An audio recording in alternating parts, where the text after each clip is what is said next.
Hello नमस्कार friends. तो आज हम मौजूद हैं पूजनीय बाबूजी के साथ, और जो कि हैं दिव्य भारत फाउंडेशन के संस्थापक और संरक्षक। तो आज बाबूजी से बात किया जाएगा, कुछ सामाजिक चर्चाएं की जाएगी, कुछ ज्ञानवर्धन की बातें होंगी। जो सवाल कुछ हमारे दिमाग में चल रहे हैं उसके बारे में उसकी जानकारी लिया जाएगा बाबूजी से। तो आइए मिलते हैं और बात करते हैं बाबूजी से। तो बाबूजी नमस्कार, प्रणाम, और आइए स्वागत है आपका। आज कुछ हमारे और दर्शकों के मन के जो सवाल हैं उसके बारे में आपसे चाहेंगे कि आप कुछ हमें मार्गदर्शन कीजिए, बताइए। आपको सभी दर्शकों को नमस्कार। तो बाबूजी सबसे पहले हम ये जानना चाहेंगे कि आज आप ये बताइए कि जीवन क्या है, जीवन का उद्देश्य क्या है, और ये जो शरीर है, आत्मा है, इसके बारे में कुछ प्रकाश डालिए। जीवन एक अनमोल तोहफा है। जीवन के विषय में विद्वानों ने विभिन्न प्रकार से व्याख्या की है। जीवन जीने की एक कला है। इस संसार में सृष्टा 5 तत्व को ही सृष्टा कहा गया है, और तुलसीदास जी ने भी रामचरितमानस में इसका जिक्र किया है। छित जल पावक गगन समीरा, ये 5 तत्व इस संसार में सृष्टा है और यही नियामक है। ये जीवन को चलाने वाले हैं, और इन्हीं के तत्वों की वजह से हमें दुख भी मिलता है, सुख भी मिलता है। यदि किसी तत्व की हमारे अंदर शरीर में कमी आ जाती है तो हमें स्वास्थ्य हमारा ख़राब हो जाता है, और उस स्वास्थ्य के लिए वैज्ञानिक तरीके से डॉक्टर उस तत्व को पूरा करते हैं। जीवन जो है अनमोल है, कि विद्वानों ने कहा है ये जीवन जो है अनमोल जिंदगानी, अरमान के सफ़र में कुर्बान जिंदगानी है, प्यार जिंदगानी है, प्यार जिंदगानी। सांसों की सारी खुशबू जो है इसी ज़िंदगी पे निर्भर करती है। इसी जीवन में जीवनचर्या है, दिनचर्या है। इंसान हो या जानवर हो, कुछ ना कुछ कर्म करना पड़ता है। कर्म करते हैं, उन्हीं कर्मों के अनुसार उनके भाग्य का निर्माण होता है, और सुख दुख उनके जीवन में आता है, उनको भुगतना पड़ेगा उनको। इसलिए इस अच्छे जीवन के लिए, जिंदगानी के लिए हमें अपने दिनचर्या में, संस्कारों में, कर्मों में सुधार करना है। जैसे हमारे संस्कार होंगे वैसे हमारे सामने वातावरण आएगा, और हमें दुख भी मिलेगा, सुख भी मिलेगा। तो बाबूजी हम ये जानना चाहते हैं कि जीवन क्या है और ये शरीर का निर्माण कैसे हुआ है, इसके बारे में कुछ बताइए। शरीर का निर्माण जो है एक प्रक्रिया है। चाहे हम वैज्ञानिक तरीके से देखें या शास्त्रीय धार्मिक शास्त्रों के अनुसार देखें, सबकी अपनी अपनी अलग सोच है। उसी के हिसाब से गीता में कहा गया है कि पंच महाप्राण को 5 तत्व कहे गए हैं। पंच महाभूतों को महाभूत कहा गया है। ये तत्व जब अपनी एक समुचित पूर्ण स्थिति में जब एकत्रित होते हैं, तब इन्हीं 5 तत्वों से एक प्रकाश, एक पुंज, या जिसे हम जीव भी कहते हैं, आत्मा भी कहते हैं, वो प्रकट हो जाती है। कबीर साहब ने भी इस पे बोला है।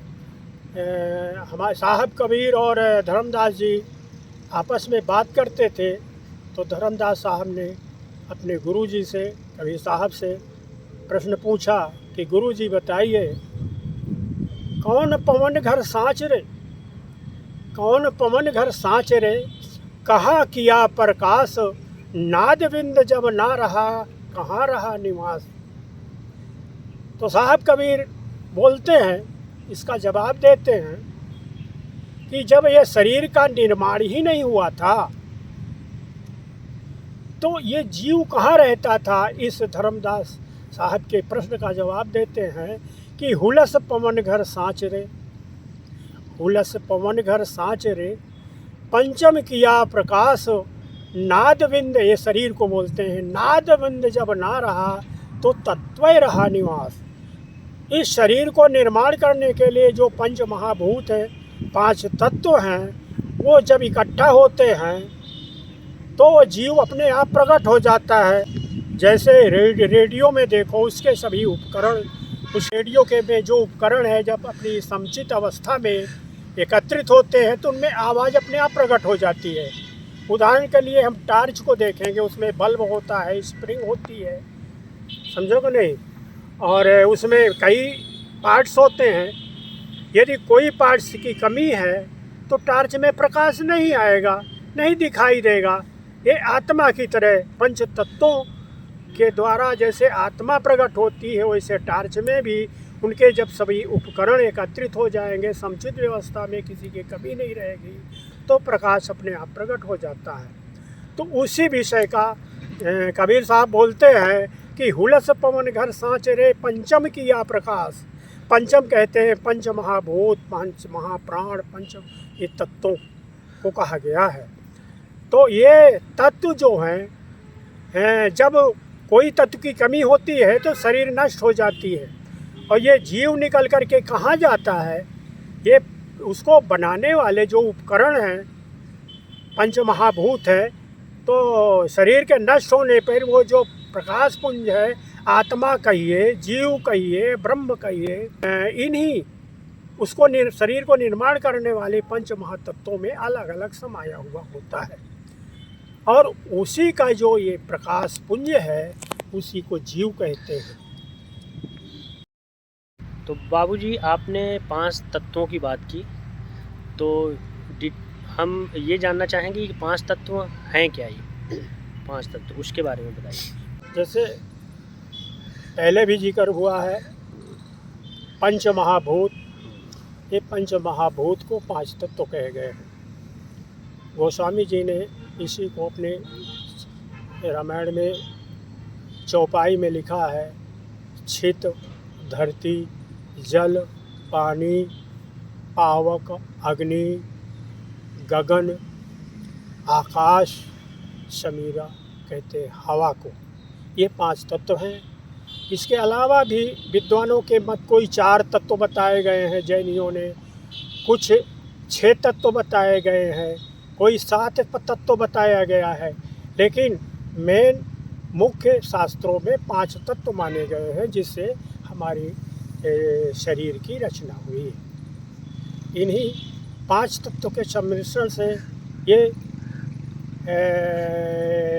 जीव, जिसे हम आत्मा भी कहते हैं, वो पैदा हुई। 5 तत्वों के मिलन से ये जीव, जिसे हम आत्मा भी कहते हैं, ब्रह्म भी कहते हैं, वो बनता है। जब तक जीव रहता है ये शरीर क्रियाशील होती है, चलती रहती है। अब जब कोई कमी आ गई, किन्हीं तत्वों की कमी आ गई, तब ये शरीर ख़त्म हो जाती है, आदमी का अंत हो जाता है, मृत्यु हो जाती है। और जीव जो है उन्हीं तत्वों में अलग अलग जो है उसके तत्व जो हैं उसी में समा जाते हैं। 5 तत्वों के मिश्रण से जो जीव बनता है और शरीर चलती रहती है, किन्हीं तत्वों की कमी से 5 तत्वों के संयोग से जब जीव बनता है, वो जीवन है, वो चलता रहता है, और किसी भी तत्व की कमी से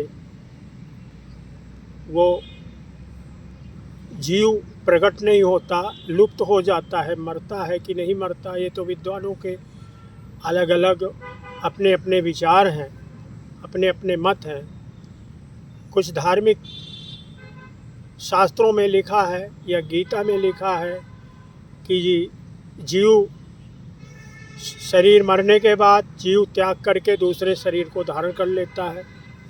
लेकिन कुछ विद्वानों का यह मत है, जो वैज्ञानिक दृष्टि से जो सोच रखते हैं कि भाई ये जीव जाकर के जब दूसरे शरीर को धारण करता है तो वह शरीर कौन बना के रखता है, किस जगह रखता है, किस समय रखता है कि जीव जाकर के उसमें प्रवेश कर जाता है। आप अपना अपना मत है, लोग इसका प्रमाण कोई नहीं दे पाया है। ये विद्वानों के अपने अपने विचार हैं। इसमें कबीर साहब ने भी कहा है कि भाई हुलस पवन घर सांचरे पंचम किया प्रकाश, नाद बिंद जब ना रहा तो तत्व रहा निवास। तो कबीर साहब ने स्वीकार किया है कि जब नाद बिंद ये शरीर नष्ट हो जाता है तो तत्व जो विलुप्त हो जाता है, इसको अलग जाता है या नहीं जाता है ये अलग बात है, लेकिन वो लुप्त हो जाता है, दिखाई नहीं देता। तो उनका कहना है कि ये तत्व भी जो तत्व इसको बनाते हैं उन्हीं तत्व में समा जाता है। ये जीव मरता नहीं है। और विद्वानों का जो धार्मिक दृष्टि से सोचते हैं कि ये दूसरे शरीर को धारण करता है, लेकिन ये अपने अपने मत है, अपने अपने विचार है, कोई इसको प्रमाण दे नहीं पाया है। तो फ्रेंड्स, आप लोगों ने देखा कि बाबूजी से हमने कुछ सवाल किए जो मन में संशय था, और बाबूजी ने बहुत ही अच्छे तरीके से समझा करके हमें उनके बारे में बताया। बाबूजी को बहुत बहुत धन्यवाद। आप लोगों का भी मत, जो अगर आप लोगों को जानकारी है इसके बारे में या कुछ और विचार करते हैं, सोचते हैं, तो कमेंट के द्वारा हमें बताएं। तो आप लोगों का क्या मानना है, आप लोगों का क्या सोचना है इस बारे में जो बाबूजी से अभी बात हुई है, तो उसके बारे में आप लोग कमेंट करके बताएं। और चैनल को लाइक करें, शेयर करें, सब्सक्राइब करें, जिससे कि इसी तरह के विचार हम बाबूजी से जानते रहेंगे, समझते रहेंगे, और कोशिश करेंगे कि आप लोगों के बीच इन विचारों को व्यक्त करें। तो नमस्कार, थैंक यू सो मच। सभी दर्शकों को नमस्कार, बाय।